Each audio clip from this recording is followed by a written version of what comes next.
তারা আমাদের সকলকে সুযোগ করে দিয়েছেন, আলহামদুলিল্লাহ। প্রিয় ভাইরা, আপনারা জানেন আমাদের প্রিয় মাতৃভূমি বাংলাদেশের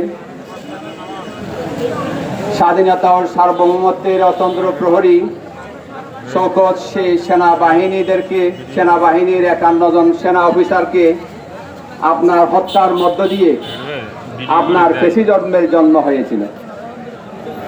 এরপরে জুডিশিয়ারি ক্লিনের মাধ্যমে আমাদের কেন্দ্রীয় 11 জন নেতৃবৃন্দ সহ অসংখ্য শহীদের রক্তস্নাতে বাংলাদেশ।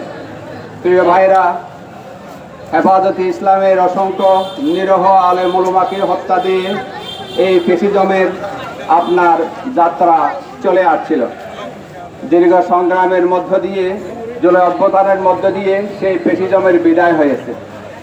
সেই আপনার জুলাই অভ্যুত্থানের আসল স্পিরিট হচ্ছে জন আকাঙ্ক্ষার বাংলাদেশ।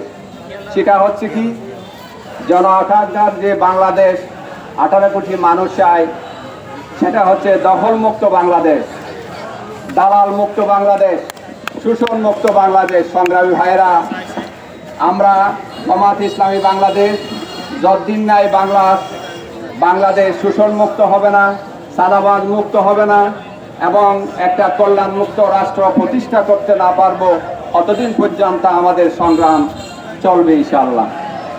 আমি সংগ্রামী উপস্থিতি সকলকে আজকের এই গণমিছিলে শেষ পর্যন্ত আপনার প্রোগ্রাম অংশগ্রহণ করার জন্য আহ্বান জানিয়ে আমার সংক্ষিপ্ত বক্তব্য এখানে শেষ করছি। আসসালামু আলাইকুম ওয়া রাহমাতুল্লাহ।